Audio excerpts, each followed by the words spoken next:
Welcome to our kitchen.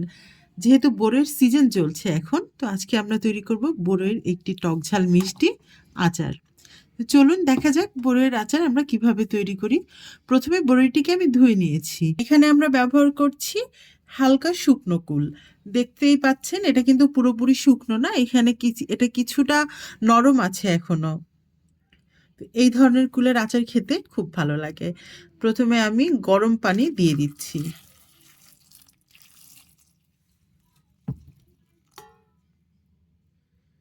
ধরে রাখ। এখন আমি দিয়ে দিব হাফ চা চামচ বেকিং সোডা। এখন এটাকে আমি 10 মিনিটের জন্য ভিজিয়ে রাখবো। বেকিং সোডা এবং গরম পানিটা দেওয়ার কারণ হলো আমার কুলটা খুব ভালোভাবে পরিষ্কার হয়ে যাবে। যদি কুলের ভিতরে কোনো ময়লা থেকেও থাকে সেটা কিন্তু বাইরে চলে আসবে। আচারের জন্য এখানে আমি একটি মশলা তৈরি করে নিব। মশলাটির জন্য আমি প্রথমে নিয়েছি 6টা শুকনো ঝাল, 1 চা চামচ পাঁচফোড়ন, হাফ চা চামচ জিরে, ধনে এবং একটি দারচিনি। এখন এটাকে আমরা শুকনো প্যানে হালকা টেলে নিব। টেলে এটাকে ভালো করে ব্লেন্ডারে গুঁড়ো করে নিব। প্রথমে প্যানে হাফ কাপ সরিষার তেল দিয়ে নিব। তেল গরম হয়ে গিয়েছে, এখন ফোড়নে দিব সামান্য পাঁচফোড়ন, 2টি শুকনো ঝাল এবং একটি এলাচ।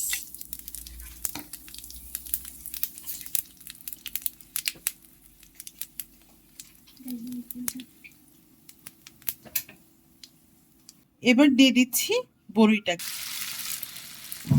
বড়ইটাকে আমি হাত দিয়ে একটু ফাটিয়ে নিয়েছি।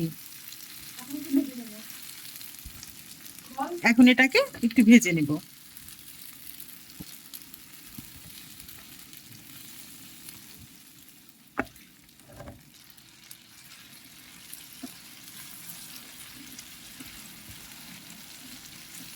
নাড়াচাড়ার পর যে মশলাটি তৈরি করে রেখেছিলাম তার অর্ধেক আমি এখানে দিয়ে দিচ্ছি।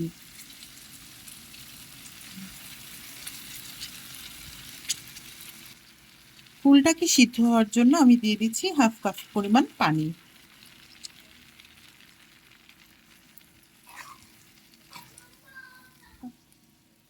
আমি এখানে গুড় ইউজ করছি মিষ্টির জন্য, আপনারা চাইলে সাদা চিনি অথবা যে কোনো চিনি ব্যবহার করতে পারেন।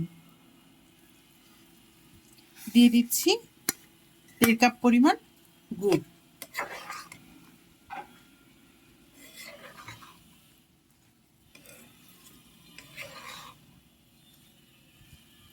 খেজুরের গুড় দিলে কিন্তু যেমন কালারটা সুন্দর আসে, তেমন সুন্দর মিষ্টি একটা স্মেলও পাওয়া যায়।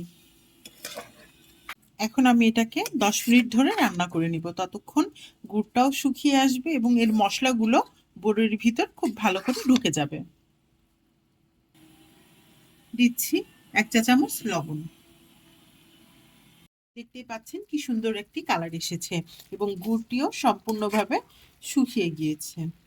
এ পর্যায়ে আমি চুলার ফ্লেমটি বন্ধ করে দিচ্ছি, কারণ আমার বড়ইয়ের আচারটি সম্পূর্ণ তৈরি হয়ে গিয়েছে। বন্ধ করার পর আমি দিয়ে দিব সেই বাকি অর্ধেক মশলা, উপর থেকে ছিটিয়ে দিচ্ছি।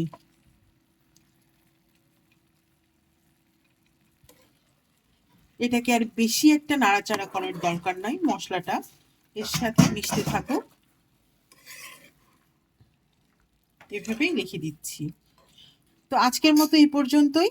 কেমন লাগলো আমাদের কুলের আচার অবশ্যই কমেন্টে জানাবেন কিন্তু, এবং এরকম আরো নিত্য নতুন রেসিপি পেতে অবশ্যই আমাদের চ্যানেলটিকে সাবস্ক্রাইব করবেন, আমাদের পাশে থাকবেন। ভালো লাগলে একটি লাইক করে দিবেন। আজকের মতন আসি, আসসালামু আলাইকুম।